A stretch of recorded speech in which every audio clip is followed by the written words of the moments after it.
The great charm of living in Orange is that it's like going back in history. Everybody knows their neighbors. It's a very walkable community. I love the ambiance, I love the history, I love the plaza. Wonderful business climate, wonderful small town charm.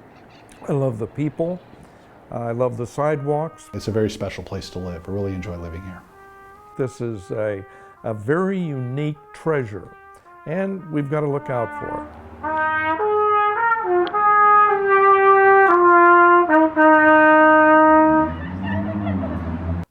One of the great assets of Old Town is Chapman University, which years ago was Chapman College. It has become a major, nationally respected, nationally ranked university. And this is something that the students, the faculty, the parents, the alumni, the administration, and the residents, the neighbors, are very proud of. But the popularity and the increased respect for Chapman is bringing a greater demand for students. Of course, it used to be many years ago, a few hundred students, and then it became a few thousand students. And even up to, 10, 15 years ago, it was about 5,000 students, which was starting to get a little crowded. We were starting to see impacts in our community. But as those numbers continued to grow from 3,000 to 5,000, now up over 8,000, those are having some direct impacts on our community and changing the character of Old Town. What is the housing issue? What happens when you don't have enough housing is that the students move into the community and they rent rooms and they rent houses. And this is problematic. We get a lot of Chapman students who stumble by, and we've had vandalism issues. We've had drunk Chapman students, passing out in our front lawn. There's a house right down the street that has 8 Chapman students who are having a great time in college because the neighbors all see them and hear them, and that creates a lot of local criticism. We're getting a sense that there's starting to be a bit of a shift, and so to those of us who have lived here a long time, that's concerning. I guess for better or for worse, have not really been involved in the Chapman issues. I just had heard that there was going to be this scoping meeting that Chapman was looking to expand, and so the city was having this meeting as part of the first step towards an eventual expansion of adding 3,000 new students to the school. And so when I heard about that, I thought, well, Chapman can't even control the 8,700 students they have now, let alone add another 3,000. So I went to the scoping meeting and I was going to say my piece. And I realized that there were dozens of other people that were in the same boat.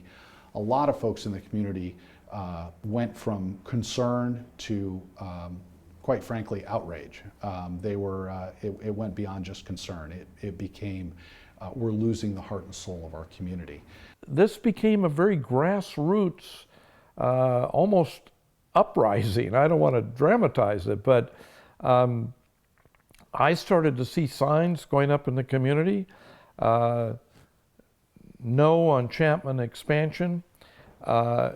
Citizens started showing up at city council meetings and demanding that the council pay attention to these issues and wanting answers. So that's what I think the city council saw at the scoping meeting that was held.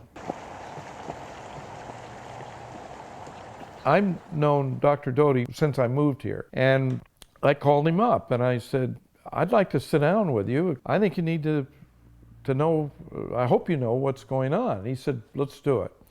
So, and then he brought Chancellor Stupa along, which I thought was great. Here's the president and the president designate, and we sat down. at the filling station for breakfast. It was the first time I met with him, was President Doty, myself, and him and two more members of the OTPA. And I think they met with us out of the desire of saying, okay, let's take a breather, let's go back to the drawing board, and let's see how we can move forward. And I said, I really think you should take time out and listen to the community and find out where this is going, because it's about to explode. It's about to erupt. President Doty and I spoke after the meeting, and we realized that it would be in the best interest of us and the city to suspend the plan and take the time to go through why were some of the residents upset, what makes them upset, and specifically what can we do. Before I knew it, they were emailing me that they were doing everything we had suggested, which was to take back the plan. They suspended the plan. They put out a press release that day.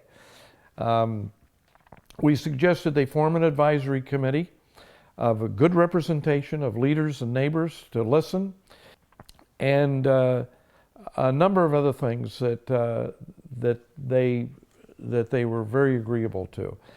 The university recognized that, you know what, we do need to engage with the community. We need to talk about solutions. So that was the idea behind the Neighborhood Advisory Committee, is how can we work collaboratively to mitigate the issues that we're having today. The specific goal of the advisory committee is in the title, which is advisory. It's really to provide advice to the university on where to go next. I can't imagine that that Chapman's going to be able to come back and ask for a continued expansion.